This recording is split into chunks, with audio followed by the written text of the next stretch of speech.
Welcome back to Celebrity Radio. It's Alex Belfield talking to some of the world's biggest stars and some of my favourite people. And we've got a man for you today who is an international phenomena. He did over 70 concerts last year.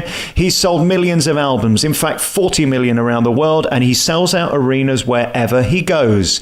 Andre Rieu is a unique talent that has built an empire around 67 CDs, 75 DVDs, world tours, and I'm delighted to say he's back in the UK this Christmas, and he joins us on the phone now from Maastricht. How are you? I'm fine, Alex. Thank you very much. I didn't know all these numbers you are going on. It is extraordinary. I mean, I've spoken to some famous people over the years, but your statistics are amazing. You are in the top 25 or even the top 10 for most of the years in the last decade of world touring acts. That's incredible. Yes, I heard somebody tell me that I am now for a decade every year in the top 10 of ticket-selling artists. So it's amazing for a classical violinist.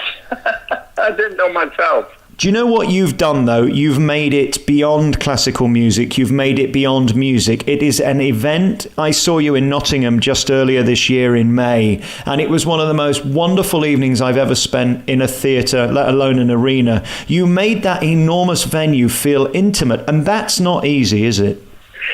That's exactly why we travel the world, my orchestra and me, Alex, to have this interaction with the audience and to make the audience forget that they sit in a baseball arena. I want this interaction with them. I want this contact with them. I want them to feel at home, at ease, that they have the feeling, tonight we can do whatever we want. He allows everything, and that's what we want. Somebody said to me in May, aren't his tickets expensive? And I said, yes, but go and look at the show. Look at the number of people on stage. Look at the costumes. Look at the amount of musicians, the dancers, the wonderful lights and scenery that you bring with you. It must cost a fortune to put on your show. To be honest, Alex, I am a very stupid man because I have this enormous private orchestra traveling the world with 110 people. So everybody who thinks that the tickets are expensive, yes, you are right, Alex, they are. But that's the only way I can pay it. So luckily, a lot of people come to the concerts and enjoy every night and every evening. And the most beautiful thing is they go home happy, and that may cost something. Yeah. Do you know the best compliment I can pay you is that I would have paid again to see that show? It is very rare you leave a theatre feeling like you had your money's worth. But my God, with your production, it certainly feels like it. And from the second that you begin where the orchestra walk through the audience, it's an event and it's exciting. You still look like you want to be there. It's still thrilling to you, isn't it? It is. And you're completely right. The 5 last moments before I go on stage, I'm extremely nervous because, we know exactly what we have to do, but I don't know the audience. The audience every night, I have to rebuild every night this contact with the audience, but because that's why we travel the world. So that makes me very nervous. Is it going to work tonight? But every night it works. And that standing ovation at the end with the balloons was just spectacular. I wonder logistically how difficult it is to put on that show. I mean, the Johann Strauss Orchestra are enormous. How many of them are there in it now that tour the world with you? I think some 60, 65. And all the rest of the 110 are crew and organization, cooks. So all that people, I described you a little bit how it works. We arrive at the venue at 3:30, the orchestra. Then the cooks are ready. There's some soup and food for everybody. Somebody goes to play his instrument. Somebody eats something. Then half an hour later, there's a sound check. Every day there's a sound check because every hall sounds different. Then we have a fantastic meal together, everybody together with our own cooks. Then I go to sleep. 1.5 hour, really sleep on my own couch. And then there's the concert, And then after the concert, the orchestra goes for the after snacks, a nice glass of red wine. And the crew is working very, very hard to break everything down, put it in the trucks, go in the nightliners, have a nice sleep in the bus, and next morning at 7, they are at the next venue. And that's how it works. Unbelievable. And you are a family. We saw last year the passing of one of the members of the orchestra devastated you, and you were unable to perform. Yeah. You're not just guys that happen to play together. You've become incredibly close. Alex, I have 2 families. My wife, my 2 sons, and my 5 grandchildren, and my big family. Yeah. The family which I'm traveling the world, and we are really a family, you know. They all are, all the 110 people are on a fixed payroll, you know. They are in my service. And everybody says, you are stupid, why do you do that? It's much too expensive. But the result is that we are friends. We are together. Of course, I'm the boss and they trust me. But for me personally, it's the most beautiful life you can imagine because I'm always together with friends. How wonderful. I just interviewed Chris Angel, who is the world's #1 magician in Las Vegas, and he has a staff, I think, of 103 people. And I said, how do you sleep at night knowing that all of those families depend on you? And let's face it, without Andre Rieu, there isn't the Andre Rieu Johann Strauss Orchestra. Do you lose sleep over the pressure of being you? Because it is a lot, isn't it? It is a lot, I know.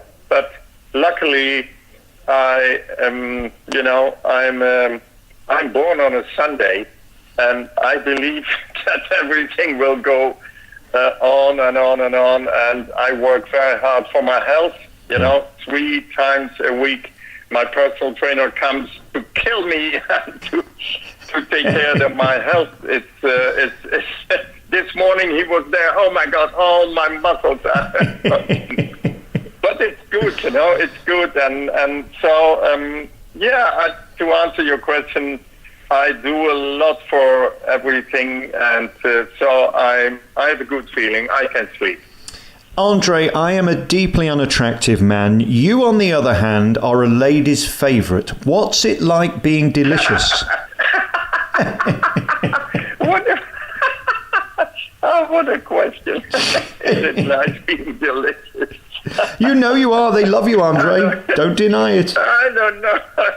I'm not conscious of the fact that I'm delicious. You know, I'll tell you, I'm there on stage with my tuxedo and my violin. I play romantic music, so... Oh my God, I can never be on stage again without thinking of your question. It is true, though. I mean, my aunties, who all love you, my mother, they all watch you on Sky Arts over here, and they go and see those shows. And what you do is so classy. And I think the word to describe your show is it's romantic. It truly is, isn't it? Yeah, I think it's the most. It's the best word to describe the concerts. It's romantic, and I try to give the concerts with all my heart and all my love. And perhaps it sounds like a cliche, but it's really, I mean it. Without love, there would not be a decent life. I think love is not. I don't mean sex, but I mean love in the sense of being nice to your neighbor. I think that is a very, very important thing in life. Yeah. Your concert is such a positive experience, and I wondered what it's like to be you, to stand there with the pin focus and all those wonderful musicians behind you. And let's face it, they're some of the best in the world. You're playing some of the greatest music in the world. Is it humbling sometimes when you sort of look at yourself from a distance to see the scale of your achievement? It's remarkable. I have something that I used already my whole life. I like it to imagine myself that I go away from the earth and I look to the earth from a distance.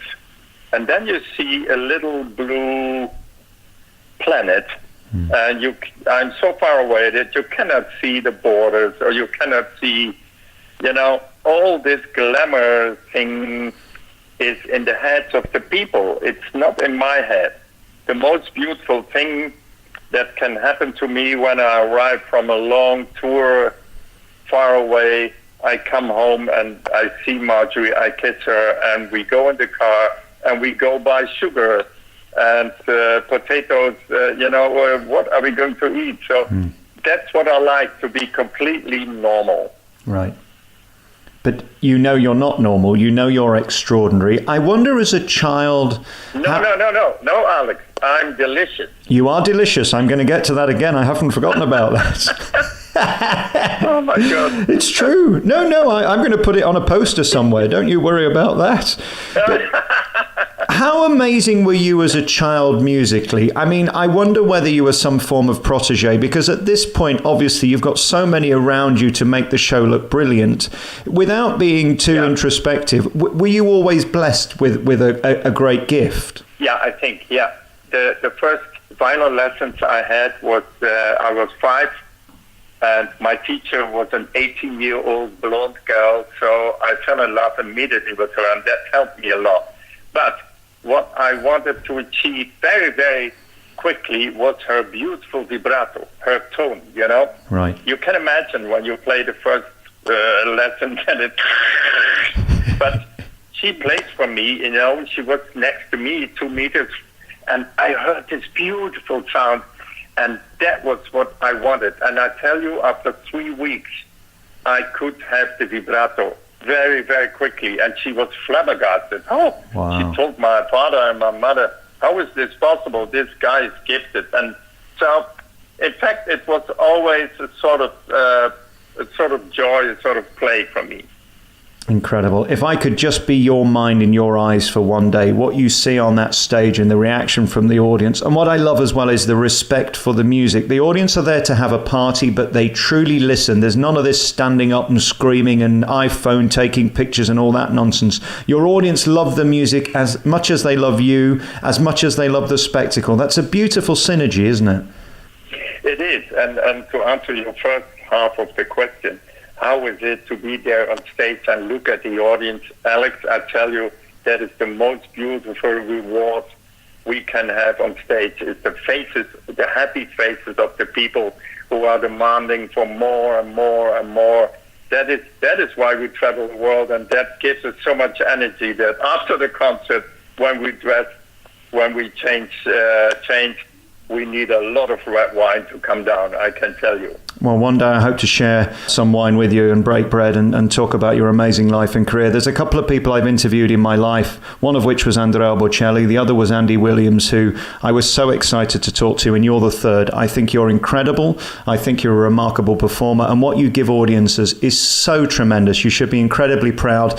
Mr. Delicious is Andre Rieu. He's back on tour this Christmas. You can you can find out more by going to his website, andrerieu.com. The new CD is out now, along with the DVD for Christmas. Thank you for your time. It's been such an honor and a pleasure, and I wish you all the best. I hope to see you soon. Thank you very much, Alex. And of course, I invite you to come to have, together with us, a beautiful glass of wine.